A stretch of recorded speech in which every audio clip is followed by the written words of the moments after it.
Hello बच्चों, good morning. बच्चों, आज हम लोग पढ़ेंगे कुछ ग्राफ के बारे में।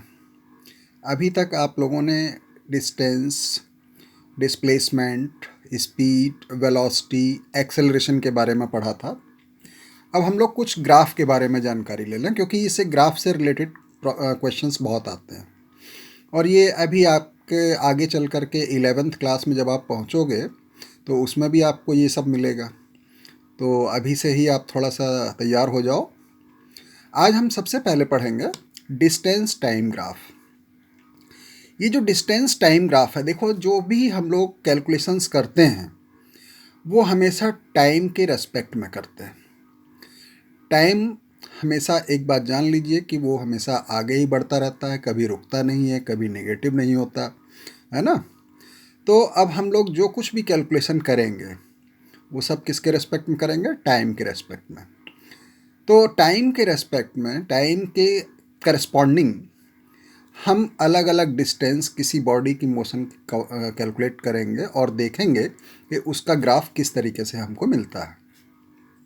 तो सबसे पहले ग्राफ आता है डिस्टेंस टाइम ग्राफ का। ठीक है, तो डिस्टेंस टाइम ग्राफ जो होता है वो क्या होता है? इसमें जैसे कि आपने कोऑर्डिनेट एक्सिस पढ़ा होगा, ये एक्स एक्सिस है, ये वाई एक्सिस पे। एक्स एक्सिस पर हम ले लेते हैं टाइम, और इस टाइम को मेजर करेंगे सेकंड में। वाई एक्सिस पर हम ले लेते हैं डिस्टेंस, और डिस्टेंस मेजर की जाती है मीटर में।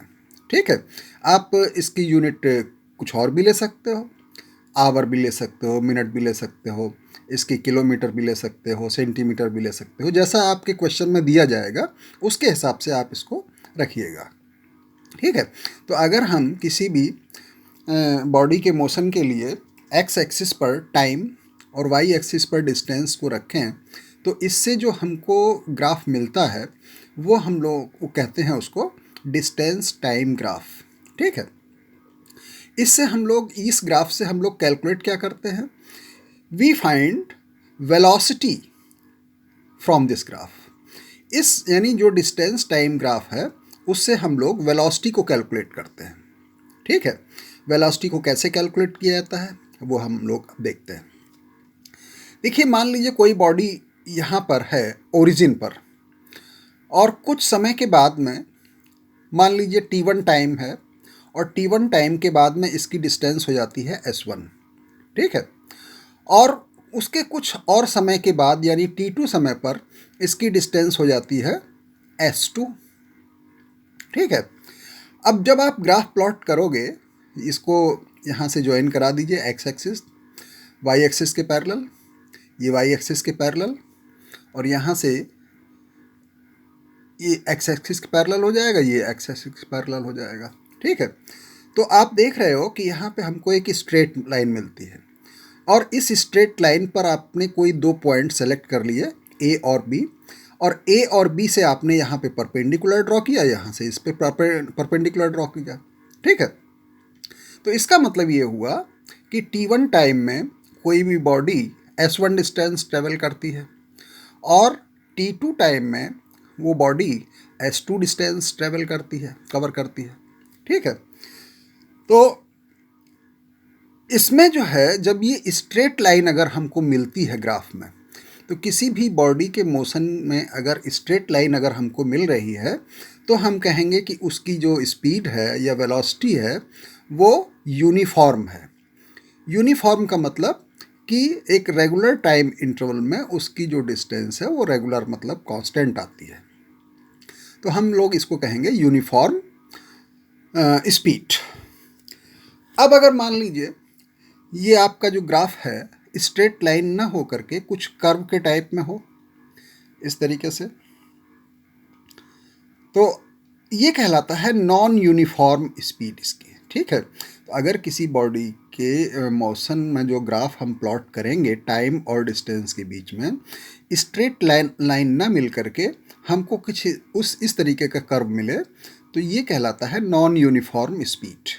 ठीक है, तो डिस्टेंस टाइम ग्राफ से हम लोग कैलकुलेट करते हैं स्पीड या वेलोसिटी। ठीक है, तो मान लीजिए ये एस किसी भी बॉडी की डिस्टेंस है, टी टाइम है और वी स्पीड या वेलोसिटी है। ठीक है, तो आप जानते हो कि वेलोसिटी, जैसे मान लीजिए यहाँ पे आपने 2 पॉइंट लिया ए और बी इस ग्राफ लाइन के ऊपर, तो ये जो लाइन होगी ये वेलोसिटी को रिप्रेजेंट करेगी।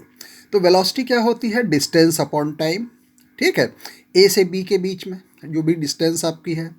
तो अच्छा, यहाँ इस टी टू टाइम में जो आपका डिस्टेंस है वो s2 है, और t1 टाइम में डिस्टेंस कितनी है? s1 है।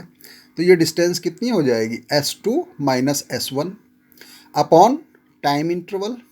ये टाइम इंटरवल कितना है? t2, और ये हो जाएगा t1, तो t2 माइनस t1 ये हो जाएगा। ठीक है, तो इस तरीके से इस फॉर्मूले से हम लोग वेलोसिटी कैलकुलेट कर सकते हैं। अब बच्चों जो दूसरा टाइप है इसका ग्राफ का, वो हम लोग पढ़ेंगे velocity time graph. Velocity time graph जो होता है, इसको भी अगर हम x एक्सिस पर टाइम लें और y एक्सिस पर वेलोसिटी लें, तो हम इस ग्राफ को कहेंगे वेलोसिटी टाइम ग्राफ। और वेलोसिटी टाइम ग्राफ से हम लोग कैलकुलेट करते हैं एक्सेलरेशन। ठीक है, इसके अलावा एक चीज़ और भी हम लोग कैलकुलेट कर सकते हैं वेलोसिटी टाइम ग्राफ से, और वो है डिस्टेंस। ठीक, जैसे मान लीजिए यहाँ पे आप देख रहे हो कि ये जो आपको लाइन मिली है ये एक्स एक्सिस के पैरेलल है, यानी टाइम एक्सिस के पैरेलल है, तो हम लोग इसको कहेंगे कि ये कांस्टेंट वेलोसिटी है बॉडी की। ठीक है, और अगर इस लाइन पर, यानी ये जो ग्राफ आपको मिला है इस पर कोई आप 2 पॉइंट ले लीजिए ए और बी, तो यहाँ से एक परपेंडिकुलर नीचे ड्रॉ कर दीजिए इस पर, तो जो आपका एक्सेलरेशन होगा वो क्या होगा? क्यों भाई? एक्सेलरेशन या डिस्टेंस आप निकाल सकते हो। डिस्टेंस कितनी हो जाएगी इसकी, इसके और इसके बीच की? इन दोनों पॉइंट के बीच का जो एरिया आपको दिखाई पड़ रहा है, रेक्टेंगल है ये शेडेड पोर्शन आपका है ना, ये ए बी के नीचे, एरिया अंडर ए बी, यानी इसको आप कह सकते हो कि ए बी सी डी का रेक्टेंगल का एरिया ये आपको बताएगा कि डिस्टेंस कितनी ट्रेवल की गई।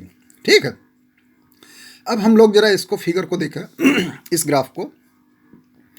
इस ग्राफ में आपको जो टाइम और वेलोसिटी के बीच में ग्राफ मिल रहा है वो स्ट्रेट लाइन है। स्ट्रेट लाइन पर ये जो 2 पॉइंट आप इसमें कोई ले लीजिए कहीं पर भी। ठीक है, ए से परपेंडिकुलर ये ड्रॉ कर दीजिए, ये बी से यहाँ पर डाल दीजिए।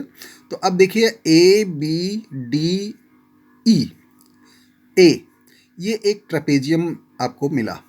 ठीक है, तो ये कहलाता है यूनिफॉर्मली एक्सेलरेटेड मोशन किसी बॉडी का। अगर मान लीजिए आपको ये स्ट्रेट लाइन मिल रही है टाइम वेलोसिटी ग्राफ में, तो उस बॉडी का जो मोशन होगा वो कहलाएगा यूनिफॉर्म एक्सेलरेटेड मोशन। ठीक है, अब अगर हमको निकालना है एक्सेलरेशन तो क्या होगा? इस ए बी के नीचे का एरिया निकाल लेना है। ये ए बी क्या चीज़ है? ए बी है स्लोप। ए बी क्या है? स्लोप। तो एक्सेलरेशन निकालने के लिए हमको स्लोप निकालना पड़ेगा। तो स्लोप क्या होता है? ग्रेडियंट बी सी अपॉन ए सी। अब जैसे मान लीजिए कोई भी बॉडी t1 टाइम में v1 डिस्टेंस ट्रेवल की, t2 टाइम में v2 डिस्टेंस ट्रेवल की, तो देखिए ये सी डी कितनी हो जाएगी? ये आपकी ओ से लेकर के यहाँ तक v1 है, तो सी डी भी आपकी v1 हो जाएगी। ठीक है, ओ से लेकर के यहाँ तक की जो वेलोसिटी होगी वो v2 है, तो बी डी आपकी हो जाएगी v2। तो बता सकते हो कि बी सी कितना होगा? बी सी हो जाएगा v2 माइनस v1। ठीक है, तो ये वी सी को आप लिख सकते हो v2 माइनस v1, ये डेल्टा वी हो जाएगा आपका। और नीचे ज़रा देखिए, ये यहाँ से लेकर के टाइम है t2 और यहाँ से लेकर के यहाँ तक का टाइम है t1, तो इसके बीच का ई डी के बीच का या ए सी के बीच का टाइम कितना होगा? टाइम इंटरवल कितना हो जाएगा? t2 माइनस t1 यानी डेल्टा टी। तो delta we upon delta T ये हो जाएगा स्लोप, और velocity change in velocity upon time interval ये कहलाता है आपका एक्सेलरेशन। तो इस फॉर्मूले से हम लोग एक्सेलरेशन निकाल लेंगे। तो डिस्टेंस निकालने के लिए आपने क्या किया था? ए बी के नीचे का जो एरिया था वो आपने निकाल लिया। अब एक्सेलरेशन निकालना है, तो एक्सेलरेशन निकालने के लिए इसका स्लोप निकाल लीजिए। ठीक है, तो ये क्या हो जाएगा,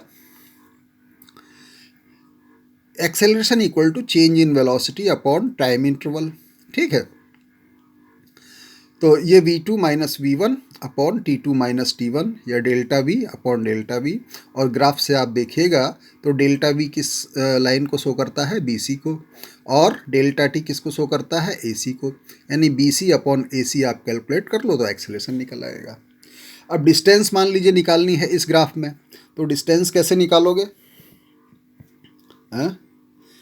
डिस्टेंस निकालोगे ए बी के नीचे का जो एरिया है, ये जो ए बी लाइन है, ए बी, इस ए बी के नीचे का पोर्शन। अब यहाँ पे ज़रा ध्यान से देखिए, ए बी ये पोर्शन मिल रहा है आपको, ये इतना एरिया। ठीक है, और इतना एरिया, ज़रा इस फिगर का शेप देखिए, तो ये आपको मिल रहा है, एक ट्रायंगल ए बी सी आपको मिल रहा है, और दूसरा आपको मिल रहा है ये रेक्टेंगल ए सी डी ई। ठीक है, ये कोई ये स्क्वायर ज़रूरी नहीं है कि स्क्वायर है, ये ऐसे ही बन गया है। अब आप लोग देख लीजिएगा इसको, ये रेक्टेंगल है, तो इसका एरिया और इस ट्रायंगल का एरिया, दोनों का एरिया निकाल करके ऐड कर लीजिए, तो आपको मिल जाएगा ए बी के नीचे का पोर्शन जितना भी है उस पूरे का एरिया। तो देख लीजिए इसको कैलकुलेट करने का, distance travelled equal to area under A B, यानी area of A B D E. अब इस ए बी डी ई में आपके दो शेप हैं, एक तो ट्रायंगल है और दूसरा रेक्टेंगल है, तो ये हो जाएगा इसका area A C into A E, length into breadth, तो ये एरिया हो जाएगा ए ई इंटू ए सी। अच्छा, ट्रायंगल, ये वो है रेक्टेंगल, क्या कहते हैं, राइट एंगल ट्रायंगल, और राइट एंगल ट्रायंगल का जो एरिया होगा 1/2 बेस इंटू एल्टीट्यूड हाइट।